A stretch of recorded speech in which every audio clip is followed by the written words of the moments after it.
The last thing Ford Harlan expected on a freezing Tuesday morning was to be yanking a luxury SUV out of a swampy ditch with a frayed tow rope and a half-broken pickup truck. But here he was, sleeves rolled up, boots caked in mud, trying to ignore the fact that his 6-year-old daughter was watching from the passenger seat with wide eyes.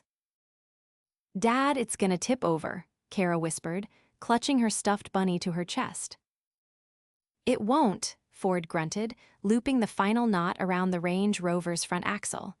"Trust me, we're gonna be heroes." The woman standing beside him didn't look like she needed saving. She stood tall, arms crossed over a sleek black coat that probably cost more than his entire monthly rent. Her heels were absurd in the mud, her makeup somehow still perfect despite the wind, and she looked like she belonged in a Manhattan boardroom, not a back road in upstate New York. "I'm sorry again," she said, her voice low and steady. "I didn't realize how soft the shoulder was." Ford gave a short laugh. "You were about 10 feet from driving into a pond." She blinked. "I thought it was just a puddle." "Yeah, well, welcome to the country." He climbed back into his truck and glanced at Kara. "Hold on tight, baby." With a groan of the engine and a prayer under his breath, he hit the gas. The truck strained forward, tires spinning, the rope pulled taut, and with a screech of protest, the SUV lurched free from the mud and rolled onto solid ground. Ford exhaled. "Yes." Kara clapped from inside the cab. "We did it." The woman rushed back to her vehicle and checked the tires, then turned to him with an expression that was somewhere between disbelief and admiration. "You actually pulled it out." "I told you it could," Ford said, wiping his hands on a rag. "You just need the right angle and a little old-school muscle." She stepped closer. "Thank you, I mean it. I would have been stuck there for hours." "Glad it came by when it did." She extended her hand. "I'm Veronica Nash." Ford Harlan." He shook her hand, surprised by how warm and firm her grip was. "And that's Kara." Veronica leaned over to wave. "Hi, Kara." Kara shyly waved back before hiding behind her bunny. "Listen," Veronica said, brushing a strand of hair behind her ear. "I feel like I owe you more than just a thank you. Can I treat you and your daughter to lunch? There's a little place, past a mile back." Ford hesitated. He was still wearing his work boots from the auto shop, and Kara had school in an hour. But he saw the genuine look in Veronica's eyes, like she needed company, not just a favor returned. "She's got school soon," he said slowly, "but could spare 20 minutes. Veronica smiled. "Perfect." He followed her to the diner, a modest roadside place with chipped booths and a bell that jingled when they walked in.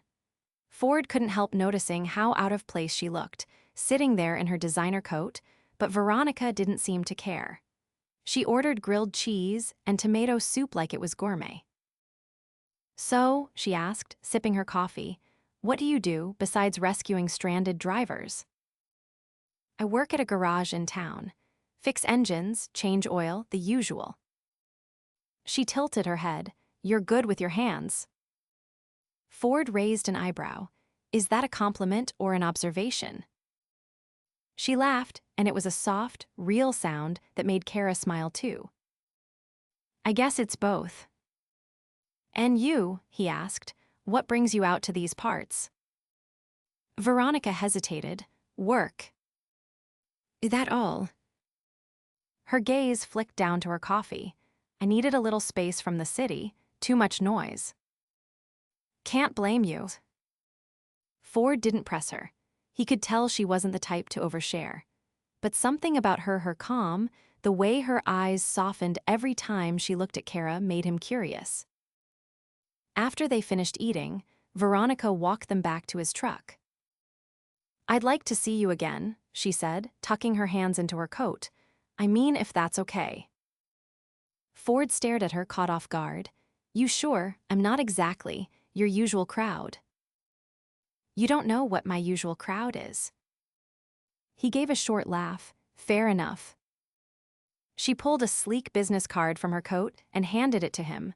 "Call me." Ford looked down at the card. It was simple, clean, elegant. Veronica Nash, Chief Executive Officer, Nash and Hartman Enterprises. His eyebrows shot up. "You're a CEO." She nodded like it was no big deal, didn't think it mattered. Ford looked at her again, really looked. "It kinda does. I'm still the same person who got her SUV stuck in the mud." And somehow that made it worse, because now she was beautiful, smart, and way out of his league. Still, he pocketed the card. "Kara," she said gently, "I hope you have a good day at school." Kara smiled shyly. "Thanks, Miss Veronica." As they drove away, Ford glanced at the rearview mirror and saw Veronica standing there, arms wrapped around herself, watching them go. "Dad," Kara said, "is she gonna be your girlfriend?" Ford let out a laugh. "I don't think so, baby." But he couldn't stop thinking about the way she'd looked at him, like she saw something in him he didn't even see in himself. And that scared him more than anything. Ford almost didn't call her. The card stayed tucked beneath a magnet on the fridge for 2 days, untouched. He told himself she'd forgotten all about him, that a woman like that, with her tailored coat and polished voice, had no reason to give him a second thought. Still, every time he walked past the fridge, his eyes landed on her name. And every time, something in his chest tightened. On the third evening, after Kara fell asleep on the couch halfway through a movie, Ford sat down at the kitchen table, stared at the card again, and finally picked up the landline. The next morning, he found himself standing in front of a bakery 2 towns over. Not their usual grocery store stop, not the place with the broken freezer aisle and flickering lights. This place had spotless windows, copper accents, and the kind of pastries that looked too pretty to eat. Veronica had chosen it. She was already sitting at a table on the patio, a thick scarf wrapped around her neck, her dark hair swept up in a loose knot. She was flipping through a leather notebook, tapping a pen against her lip when she looked up and saw him. "You came," she said, standing. "You asked," Ford replied, sliding into the seat across from her. "I figured it'd be rude not to." "I wasn't sure you would." He gestured to the plate in front of her. "You order for me." "Actually, yes." She pushed a second plate toward him, a flaky croissant stuffed with something that smelled like cinnamon and caramel. Asked what their most popular item was. Figured it was safer than guessing. He took a bite. "Okay, I'm impressed." "I'm glad," she folded her hands. "So, tell me something about you that doesn't involve tow ropes." Ford leaned back, wiping his mouth. "I used to box." Her eyebrows lifted. "Seriously?" "Golden Gloves, regional champ once. That was a long time ago, though." "What made you stop?" He hesitated. "Life got complicated." Veronica didn't press, but her eyes didn't leave his. "You miss it." "Parts of it, not the bruised ribs." She grinned. "Fair." He nodded toward her notebook. "You working on something?" Veronica glanced down. "A proposal. There's a firm out here I'm considering acquiring. Manufacturing. Small, family-run, been struggling for a few years." "You're thinking of buying it?" "Maybe. The numbers are messy, but I think there's potential." Ford looked at her, not the notebook. "You always this hands-on." "I have to be. My father built the company from scratch. I took over 4 years ago, promised myself I'd never run it from a distance." He nodded slowly. "That's rare." "I know." She glanced at the street. "I've been thinking about staying longer than I planned. I didn't expect to like it here." "You like the cold." "I like the quiet." They sat in silence for a moment, the wind lifting strands of her hair. Ford didn't know what to make of the way she kept looking at him, not like she was analyzing him, but like she was trying to understand something about herself. Veronica broke the silence. You didn't ask me what I'm doing here. Not really. You said work. I lied. Ford tilted his head. Why? Because I didn't want to admit I was hiding. He didn't speak, sensing that if he waited, she'd tell him anyway. My board's been on me to sign off on a merger with an investment group I don't trust. There's pressure, politics, and I needed a few days to think without vultures circling. You should have said that. I don't say things like that to strangers. He raised an eyebrow. Are we still strangers? Veronica's gaze dipped to his hands rough, calloused, dusted with faint grease stains he hadn't managed to scrub off. Then her eyes met his again. I don't think we are. Ford stood, brushing crumbs off his jeans. Wanna walk? She hesitated, then nodded, grabbing her coat. They strolled down the narrow street past antique stores and boutiques with hand-painted signs. Veronica paused outside a bookstore, her eyes drawn to the window display, a collection of old leather-bound classics. My mother had a shelf like that, she said quietly. She used to read to me every night before bed. Some nights, when she got home late from the factory, she'd still make time, even if it was just one page. Ford studied her profile. She raised you alone. Veronica nodded. Until I was 10. Then she married my stepfather. He was better with numbers than people. They walked on, neither one speaking for a while. Eventually, Veronica broke the silence. What about Kara's mom? Ford's jaw tensed. She died when Kara was 2, car accident. She was on the way to pick up medicine. Veronica stopped walking. I'm sorry. She was good, bright. Kara's got her eyes. You're doing it alone. Yeah. Veronica looked at him, her voice soft. That must be exhausting. He laughed, but there was no humor in it. Every day. She reached into her pocket and pulled out a tiny silver keychain. Here. What's this? A compass. My mom used to say you need something to remind you where you're going when life gets too loud. Ford turned it over in his hand. It was simple. Worn, probably not meant to impress. Thanks, he said. I'll keep it. Veronica's phone rang inside her coat. She silenced it without looking. Ford gestured toward the bakery in the distance. You want to grab something for the road? I should go. He nodded, trying not to let the disappointment show. But before she turned away, Veronica looked up at him. You're not what I expected, Ford Harlan. He met her eyes. You either, Veronica Nash.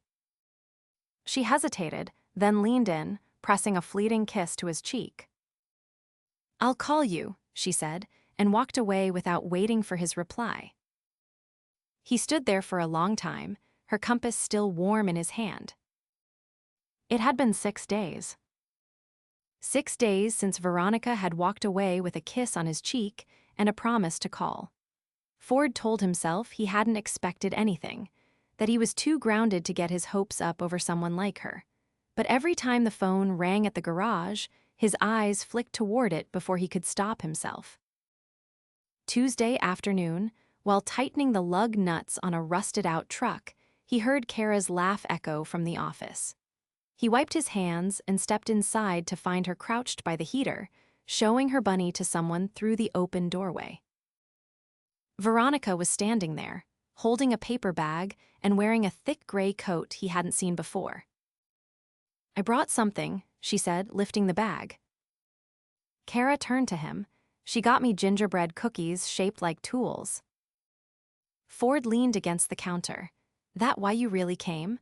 Bribing my daughter with sugar. Veronica arched a brow. Is it working? He gestured toward the folding chairs. Guess you better stay long enough to find out. She sat carefully, setting the bag between them. I was in town meeting with the partners of the plant I mentioned. They've agreed to let me restructure instead of buying them out. Ford nodded, so you're sticking around. For a while, rented a small place by the lake, quiet but close enough to town. Kara tugged on his sleeve. Can she come with us to the harvest fair? Ford glanced at Veronica. She means the one this weekend. Hayrides, kettle corn, all that. Veronica leaned in. Do they still have that ridiculous pie-eating contest? You volunteering? Her eyes lit up. I'll destroy you. Ford let out a single laugh, shaking his head. You're competitive. I'm relentless. Kara clapped her hands. It's a date. Ford met Veronica's gaze, and for a second something passed between them, unspoken, but heavy. That weekend, the fairgrounds were crowded with families, string lights swaying in the breeze, and the air thick with the scent of roasted apples and cinnamon. Kara raced ahead toward the hay maze, bunny in hand, while Ford and Veronica followed at a slower pace. Never pegged you for someone who liked crowded places, he said. I don't, she replied, tugging her gloves tighter, but I like watching people who do. They passed a vendor selling carved wooden animals. Veronica paused, running her fingers over a tiny horse. My mom used to collect these, she said. She kept them on a shelf next to the window, said they made the room feel less empty. Ford picked up a fox and handed it to her. For your new place. She took it without a word, her fingers brushing his. Later, after Kara had begged them into joining the sack race, Veronica in borrowed boots, laughing breathlessly when she tripped and nearly took Ford down with her, they ended up near the edge of the woods, away from the noise. You were good with her, he said. I like kids. They don't pretend they're fine when they're not. He exhaled, watching his breath rise in the cold. You always seem so composed. I've had practice. My mother used to say the world doesn't wait for you to fix yourself, so you show up anyway. Ford looked down at the leaves crunching under their feet. Kara asked me yesterday if I was going to marry you. Veronica blinked. That's direct. She's 7, he said. Subtlety comes later. She smiled, but it faded fast. What did you tell her? That you're not the marrying type. Veronica turned to him, her voice low. And what makes you think that? You don't seem like someone who stays. She took a step closer. I've stayed longer here than I have anywhere in years. He didn't move. Why? Because I don't feel like have to be someone else around you. A gust of wind rattled the trees, and for a moment, everything else faded. Then her phone rang. She ignored it. Ford watched her carefully. You're waiting for something to pull you back. Veronica met his eyes. I'm scared that if I stay, I'll want more. He took a breath, and that's a bad thing. When she didn't answer, he nodded once, then turned back toward the fairgrounds. She followed, silent all the way back, until Kara ran up with sticky fingers and begged them for one last ride on the carousel. Veronica lifted Kara onto one of the painted horses, holding her steady. I'm not used to this, she said, eyes on the child. I've spent years building walls so nothing could get in. Then why are you still here? Ford asked quietly. She looked at him, the lights of the carousel reflecting in her eyes. Because you didn't ask me to be anything but real. Veronica stood at the edge of the lake, her boots crunching lightly over the frost-hardened grass. Dawn blurred the sky into pale gold as mist curled off the water. She stared at her reflection, barely breathing. Behind her, the front door of the lake house creaked open. Ford stepped out, jacket unzipped, hair still damp from the shower. He watched her for a moment before walking down the steps. You left the coffee pot on, he said quietly. I couldn't sleep, thought the cold might help. He stopped beside her, hands in his pockets. You've been quiet since yesterday. Veronica turned to face him. My general counsel called last night. The board pushed the merger vote forward. I have 48 hours to fly back and cast my tie-breaking vote. Ford's jaw shifted slightly. So that's it. I haven't decided yet. Come on, Veronica. You don't end up running an empire by being indecisive. She stepped closer, the chill in her voice replaced with something raw. Don't do that. Don't pretend this is simple. I'm not, but I'm also not going to stand here pretending you didn't already make your choice the second they called. That's not fair. Isn't it?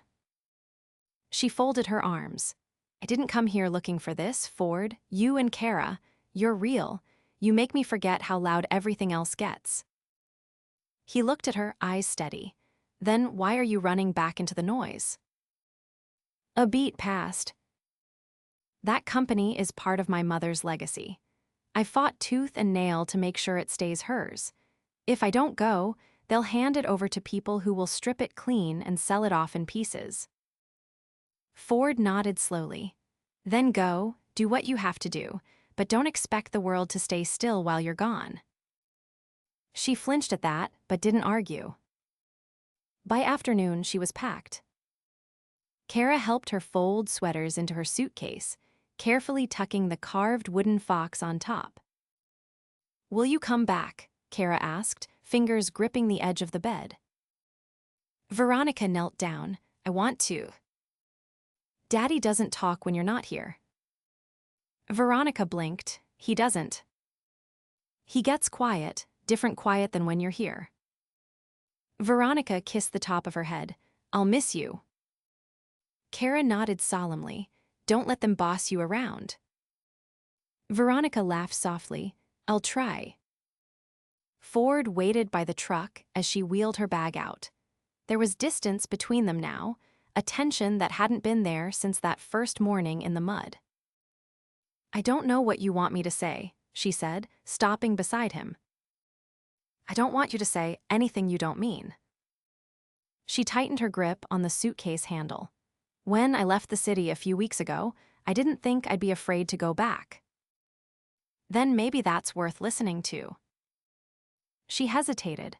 I'm scared that if I stay here, I'll lose everything I built. You won't, he said. But if you leave without looking back, you might lose something you never expected to find. She looked up at him, and for a moment her composure cracked. Then she turned and got into the car. The days after she left moved slow. Ford kept busy at the garage, catching up on repairs, avoiding questions from the guys who noticed his mood had shifted. Kara didn't ask much. She just sat a little closer on the couch, held his hand a little tighter when they walked to school. On the fourth morning, Ford found the silver compass on the kitchen counter. It hadn't been there the night before. He picked it up, frowning. There was a note beneath it, handwritten in ink. I stopped by before sunrise, couldn't wake you. I need one more day, V. That night, Ford put on a collared shirt he hadn't worn since Kara's kindergarten orientation and drove out to the lake house. The windows were lit, soft golden light spilling out into the snow-dusted yard. She opened the door before he knocked. I didn't sign the merger, she said, breathless. I walked into that boardroom and told them if they wanted to gut the company, they'd have to do it without my name on the door. Ford stepped inside slowly. That's a hell of a risk. I don't care about the money. Care about the people my mother hired, the places we built. Care about waking up and not feeling like I'm suffocating in skyscrapers and deadlines. He took her hand. So what now? Veronica closed the door behind him. Now I do what I should have done days ago. She reached into her coat pocket and pulled out a small velvet box. Ford blinked. That better not be what I think it is. She opened it to reveal a key. To the manufacturing plant. I bought out the stake from the investors. I'm keeping it open under a new division, and I'll be running it from here. Ford stared at her. You're staying. I don't want to be a name on a skyscraper anymore, Ford. I want to be here, with you, With Kara, if you'll have me. He didn't answer. Instead, he kissed her. It was slow, sure, filled with a weight that had been building since the moment he yanked her SUV out of the mud. When they pulled back, she laughed quietly. So that's a yes. He wrapped his arms around her. I've been waiting to do that since you tried to out-eat me with blueberry pie. Veronica grinned. I let you win. Ford kissed her again, deeper this time. From the hallway, Kara's voice echoed. Are you guys done kissing? Because I want cookies. They both laughed. Later that week, Veronica stood beside Ford on the porch of the lake house. Kara bundled up between them, pointing at stars overhead. Ford leaned in. You sure you're ready for this life? Veronica slipped her hand into his. I've never been more sure of anything. And for the first time in years, she didn't feel like she was running from anything. She had found what mattered. And she was done letting it go. A light dusting of snow blanketed the town square as the holiday lights were strung from storefront to lamppost, casting a warm glow over the cobblestone paths. Ford stood outside the hardware store, holding a wooden crate filled with hand tools and a few small wrapped packages. Across the street, Veronica emerged from a florist's shop, balancing a pot of poinsettias and a paper-wrapped bouquet of winter roses. She spotted him and crossed without hesitation, her cheeks flushed from the cold. I think I just got strong-armed into sponsoring the town tree lighting, she said, shifting the flowers in her arms. The mayor said I had the perfect CEO handwriting for the invitation cards. Ford set the crate in the back of his truck. That's what you get for being charming. I think I was blackmailed with gingerbread. He reached for the bouquet. You planning to fill the house with these? No, she said, giving him a quick glance. They're for your mom's marker. Kara said we should take something pretty tomorrow when we visit. Ford's expression softened. She would have liked that. She always said December should smell like pine and roses, not hospital disinfectant. Veronica touched his hand briefly. Then we'll bring both. As they drove home, the sun dipped behind the hills, casting the landscape in shades of deep violet and silver. Kara was already at the house with her sitter, a retired teacher named Jeannie who had become a regular fixture since Veronica took over operations at the new plant. Inside, the fireplace crackled, and the soft hum of piano music echoed from the record player. Kara jumped up from the floor where she had been piecing together a cardboard model of the town's old train station. Daddy, Veronica, I finished the roof. Veronica crouched to examine it. That's amazing. Did you paint the little windows too? Kara nodded. I'm gonna make the whole town. Jeannie said she'd help me glue the church steeple tomorrow. Ford set the crate down and ruffled her hair. Just don't glue your fingers together again. I won't, probably. Veronica rose and stepped closer to Ford. I got a call from the governor's office this morning. He turned, eyebrows raised. What now? They want to recognize the plant next month for saving over 100 jobs and adding new apprenticeships for veterans and local students. She looked at him. I only said yes because I knew I wouldn't be the one standing on the stage. He laughed under his breath. You're going to make me wear a tie, aren't you? Only if you want to look good on the front page. She tugged at his collar and kissed him, slow and certain, just as Kara pretended to cover her eyes with exaggerated groans. I live with two weirdos, she announced as she skipped back to her project. That night, after Kara was asleep and the wind had picked up outside, Ford and Veronica sat curled together on the couch under a thick wool blanket. The room was quiet except for the occasional crackle of logs and the low hum of the record player. Veronica traced a line along his forearm. I never told you what I did with the penthouse. He glanced down at her, the one in the city. I donated it to a youth foundation. They're turning it into a safe space for teen girls who age out of foster care. Ford blinked. That's incredible.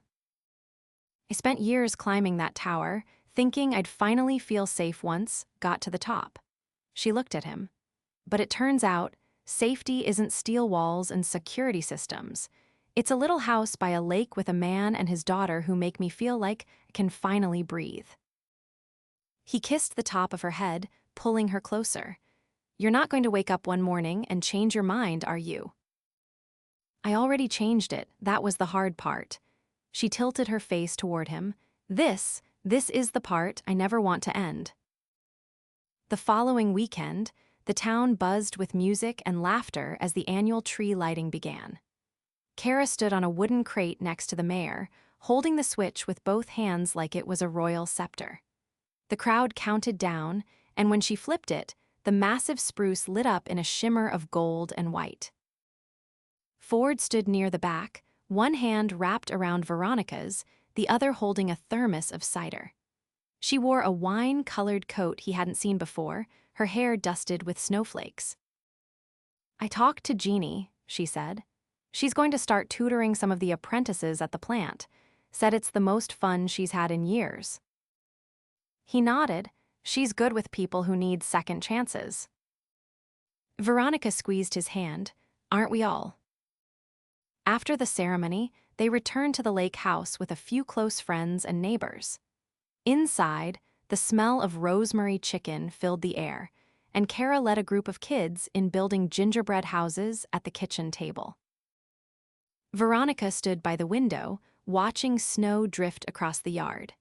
Ford walked up behind her, resting his hands on her waist. You ever miss the skyline? He asked. Not once, she replied. You ever regret giving it all up? She turned to face him. I didn't give anything up, traded noise for peace, pressure for purpose. She reached into her pocket and drew out a folded envelope. And I got this in return. He unfolded it slowly. Inside was a hand-drawn property sketch, marked with a red X and labeled workshop. I bought the lot next to the plant, she said. It's for you, you can build your own garage. No more borrowed lifts and leaky ceilings. His breath caught. You did this. She nodded. You gave me a life. I wanted to give you something that lets you shape yours. He didn't answer right away. Instead, he kissed her like he had the first time, with nothing held back. Later that night, after everyone had left and Kara was tucked into bed with her bunny and a stack of holiday books, Ford and Veronica lay in bed together, tangled in warmth and quiet. Marry me, he whispered, his voice low in the dark. She turned slowly. Are you sure?